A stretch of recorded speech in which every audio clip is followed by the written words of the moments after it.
The Edmonton Public Library announced their new writers in residence for 2026. The Alexis Marie Chute will fill the role in Edmonton for the next year. Now, David Barry will be the writer in residence for Strathcona and St. Albert. So lots of writing going on. Welcome to you, both of you. Thank you. Thanks very much. Alexis, give us a quick sense of your style.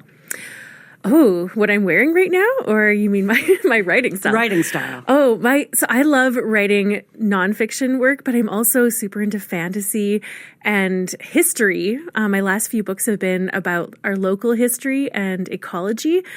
But I am also a poet. I love writing and I love creativity. I'm also a visual artist, and I find that creativity feeds itself and all these different kinds of genres and styles overlap. And I'm just so excited to see what creativity Edmonton is going to bring to me. And I love to, inspire and infuse some energy into our local scene. You're bringing that energy to us today. Thank you for that. Woo! David, your writing style, what's it like? Far calmer. No, sorry. I'm a journalist and critic by trade mostly, so I tend to do a lot more nonfiction, although part of my criticism has always been fiction and all those kinds of things, so I like to think I know a little bit about that as well. My last two books have been sort of books of essays and cultural histories about big topics. First, I wrote about nostalgia, and then I just released a book about how artists make money. So, usually trying to dive in and think through some big topics. So, but I'm also very, very happy to dive in and think through anything anyone wants to write about, and I hope to do that in the next year here. Alexis, what are you hoping to accomplish over the next year? Oh my goodness, I would just love to connect with fellow writers, fellow creative people, and readers, and just talk about the challenges and the joys of being creative in the world. I just read a book that literally brought me to tears, and I think that's the power of literature, is that it can make such a huge difference in our lives. It can snap us out of the routine that we're in. And so part of my passion is to help people write meaningfully and write in such a way that they stir the hearts of the people who are reading.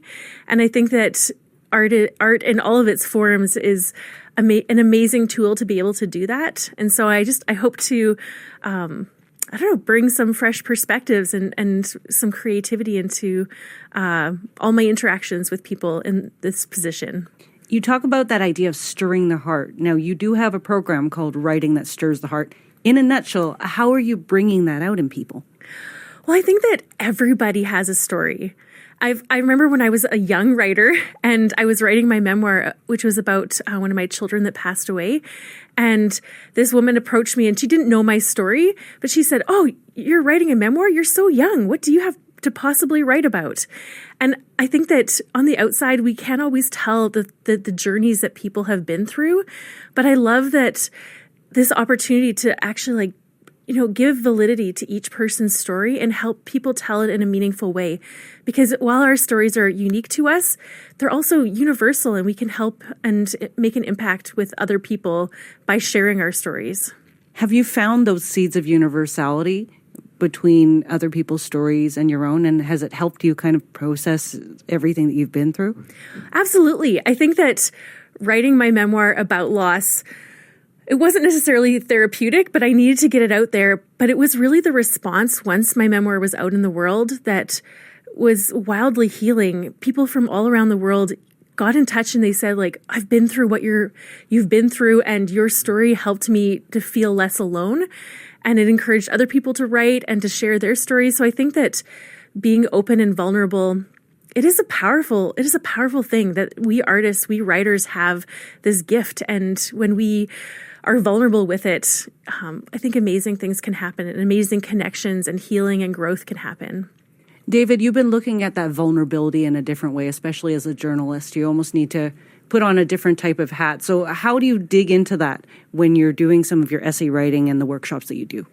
Well, I mean, I think it goes back to what Alexis was talking about in terms of, everyone has that story. Everyone has something that they've gone through, and maybe it is something, intensely emotional like that. Maybe it's something a little, it's just a funny sort of bit, or it's just something that happens in the world that is worth sharing. That's one thing I really kind of want to emphasize in my time here is, to help people see that like the world that they live in is well worth writing about and well worth sharing. I think that's something we often maybe sell ourselves a bit short with here in Edmonton and area, that like maybe this isn't a place that's worth, putting down on paper or on screen or things like that. And I'd really like to show people that like their experience of the world is not only valid, but has something incredible to show everyone, whether that's the people who live around them or, people all across Canada. And your latest book, you mentioned earlier, How Artists Make Money and How Money Makes Artists, looks at it looks well beyond, rather, the creative side of writing. Mm-hmm. How do writers make money? My joke for a long time was that my book is 20 blank pages. No, so the short version is they don't often. But no, I mean, I think, if I could sum it up in a 1 minute lesson here, the real story of that is that like they make it any which way they can, by hook or by crook, and in very, very often, writers, artists, anyone who's involved in a creative field is not making money off of it. They are fitting it in between the things they need to do to kind of like feed themselves and keep the people around them fed too. And I think that's actually something really, really wonderful about the creative spirit, and speaks to, how important it is to us that we find a way, kind of no matter what it takes. Finding a way. That is a lesson that I think a lot of us can take. Thank you both for coming in, and good luck with the next year. Thank you. Thanks so much. That's Alexis Marie Chute, the new writer-in-residence for the Edmonton Public Library. David Barry will hold the position for the Strathcona and St. Albert libraries.